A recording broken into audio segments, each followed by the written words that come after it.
নমস্কার, বিচ্ছুত নতুন আরেকটি ব্লগে সবাইকে অনেক অনেক ওয়েলকাম। না একটু রিপ্লেস করে নিই, মানে পুরানো দিনের নতুন একটি ব্লগে সবাইকে অনেক ওয়েলকাম। আশা করছি সবাই খুব খুব ভালো আছেন, আর আমরাও বেশ ভালোই আছি। আর এখন আমরা রয়েছি বিশ্রাম ঘাটে, আর কারণ এখান থেকেই তো বোটিংগুলো হয়, তো চারিদিকটায় বেশ ভিড় রয়েছে, কারণ রোদের প্রখর তাপটা অনেকটা কমে গিয়েছে, তো সেই কারণে হয়তো ভিড়টা বেড়েছে।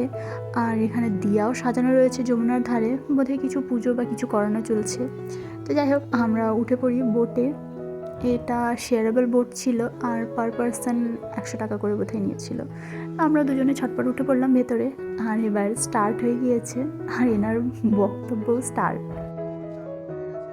যদিও বা সময় তখন পড়ন্ত বিকেল, কিন্তু চারিদিকটা দেখে বোঝার উপায় নেই, কারণ রোদ এই জলের মধ্যে এত খেলছে, মনে হচ্ছে যেন এখন দুপুর।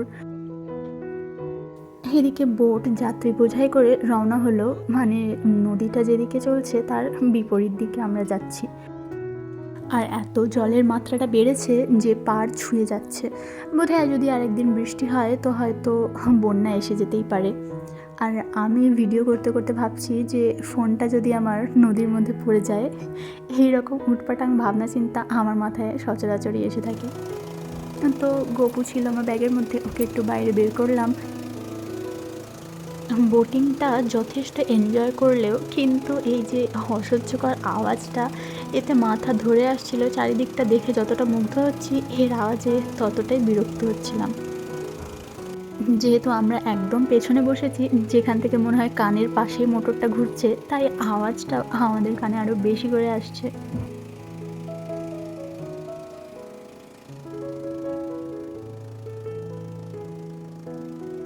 নদীর স্রোত কাটিয়ে উল্টো দিকে বোটটা যত এগোচ্ছে, চারিদিকে একটা সুন্দর ঠান্ডা হাওয়া অনুভব করছি। যেহেতু পড়ন্ত বিকেল, তো এই সময়টা একটু ঠান্ডা হওয়ারই কথা, কিন্তু যে সময় আমরা গিয়েছিলাম সেই সময়টা ছিল অতিরিক্ত গরম আর রোদ।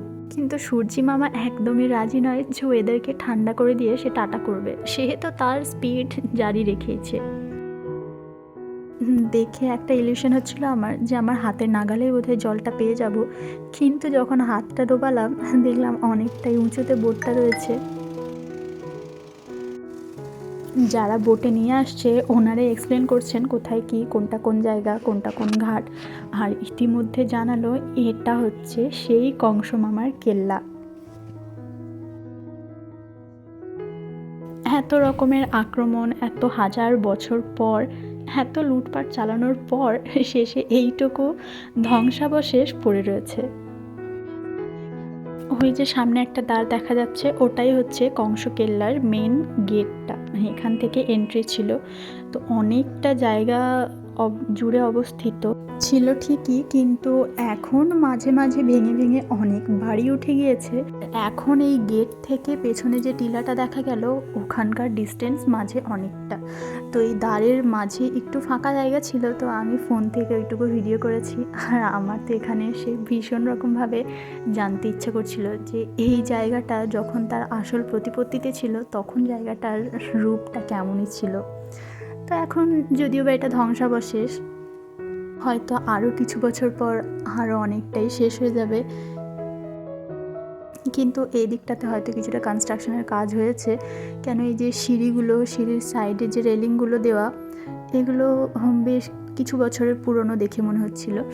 আর চারিদিকে এই যে মাটির ধসগুলো রয়েছে, এর মাঝে মাঝে ইটের অনেক দেওয়াল বা সেই রকমের কিছু দেখা যাচ্ছিল।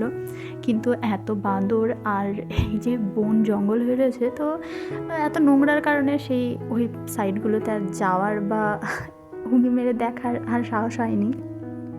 অতটা সিঁড়ি ভেঙে উঠে আমি তো এখন প্রায় হাঁপিয়ে গেছি। একটু দাঁড়িয়ে আছি আর দেখছি ওপর থেকে ওই যে দূরে যমুনা দেখা যাচ্ছে। আর তিনি তো ফুল স্পিডে রয়েছে, কোনো হাঁপানো নেই, কিছু নেই, একমাত্র রুগী আমি। তো সে তার স্পিডে আগিয়ে চলেছে। তাড়াতাড়ি করে আমি আগিয়ে যাই, নইলে হয়তো আশেপাশে থাকবো, খুঁজে পাবে না, হারিয়ে যাব। আর আপাতত এই জায়গাটা এখন এই যে এনাদের কবলে।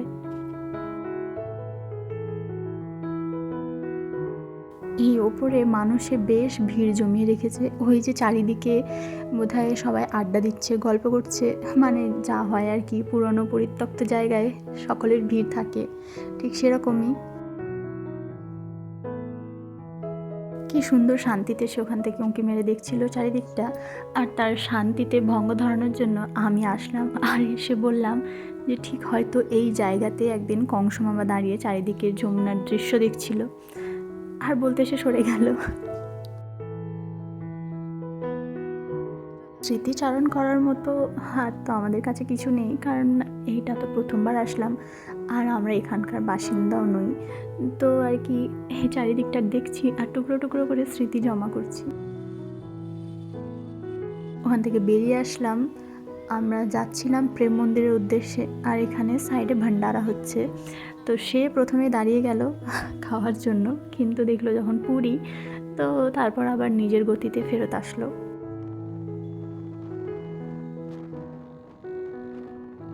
আর যাচ্ছিলাম আমরা তো অন্য জায়গায়, কিন্তু আসার পথে এই যে সামনে একটা মন্দির দেখলাম আর পুজোর আওয়াজ আসছিল, তাই দাঁড়িয়ে গেল সে। তো দুজনে ভেতরে ঢুকলাম, আরতি হচ্ছিল, তাই পুজোটা একটু দেখে আবার বেরিয়ে আসলাম, কারণ মন্দিরের পেছন দিকে বেশ সুন্দর গার্ডেন রয়েছে শুনেছিলাম, কিন্তু গেলাম ভেতরে আর যাওয়ার পর দেখলাম যে অতটাও কিছু না, মানে একটু ঘোরার মতো, জাস্ট একটা চক্কর লাগিয়ে বেরিয়ে আসা যাবে আর কি।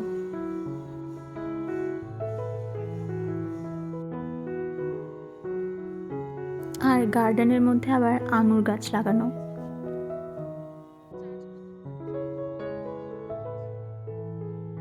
আসলে কালকে তো জন্মাষ্টমী, আর কালকে কতটা ঘুরতে পারবো, কতটা পেরোতে পারবো, সেই নিয়ে আর কি দুজনের মধ্যে একটু দ্বন্দ্ব ছিল। তো সেই কারণে আমরা আজকের দিনটা আর রুমে যাইনি, সেই যা সকালবেলায় বেরিয়েছি, তারপর থেকে এখনও অবধি আমরা একটার পর একটা জায়গা ঘুরেই যাচ্ছি। আমাদের ওদিকে আর এখন এত কাঠবিড়ালি দেখতে পাওয়া যায় না, যতটা আমি এখানে দেখেছি। এটাও কোনো একটা আশ্রম ছিল, মানে বৃন্দাবন যাওয়ার পথেই পড়েছে, কিন্তু নামটা ভুলে গিয়েছি। আর এখান থেকে বেরোনোর পর রাস্তা ভুল করে আমরা একটা গলির মধ্যে 3-4বার চক্কর কেটে উল্টো পাল্টা ঘুরে তারপর এসে পৌঁছেছি এই যে গ্লাস টেম্পলের কাছে, কারণ এখান থেকে সামনেই ছিল প্রেম মন্দির, আর আমরা রাস্তাটা ভুল করে উল্টো দিকে চলে গিয়েছিলাম, তো একটা কলোনির মধ্যে ঢুকে গিয়েছিলাম, তো সেই কারণে অনেকটা দেরি হয়ে গিয়েছে ওদিকে। সময় এখন প্রায় 7টা, 7:30 হবে, আর রাত 12টার সময় শ্রীকৃষ্ণের জন্ম মহোৎসব চালু হবে, আর মন্দিরগুলো অলরেডি বন্ধ করে দিয়েছে। এটা ছিল প্রেম মন্দিরের বাইরের অবস্থা রাত্রেবেলা, আর কাউকে মন্দিরে ঢুকতে দিচ্ছে না, আর বাইরে এই সংখ্যায় ভিড়, রাস্তাতে প্রচণ্ড ভিড়, জাস্ট পা ফেলার মতো জায়গা ছিল না। তো ওদিকে চান্স না পেয়ে আমরা ফেরত এসে আবার আসলাম শ্রীকৃষ্ণ জন্মভূমিতে, যে এখানে যদি মন্দিরে যেতে পারি, কিন্তু দেখলাম এখানেও আর যাওয়া যাচ্ছে না, চারিদিকে বন্ধ করে দিয়েছে, হয়তো অন্য সময় গেট খুলবে বা কিছু, সেটা জানা ছিল না। কিন্তু চারিদিকটা বেশ সুন্দর সাজানো, দিনের বেলা যতটা ভালো লাগছিল রাত্রেবেলাও ঠিক ততটাই, কিংবা তার থেকে অনেক গুণ বেশি। ভিডিওটা বোধহয় অনেকটা লং হয়ে গেল, তো আজকের ভিডিও এই পর্যন্তই। দেখাবে পরে আরেকটা ভিডিওতে আরও অনেক কিছু নিয়ে। সবাই খুব ভালো থাকবেন, সুস্থ থাকবেন। ভিডিওটা ভালো লাগলে একটি লাইক করে দেবেন, চ্যানেলটা সাবস্ক্রাইব করতে পারেন যদি ভালো লাগে। দেখাবে পরের ভিডিওতে। Till then, bye by.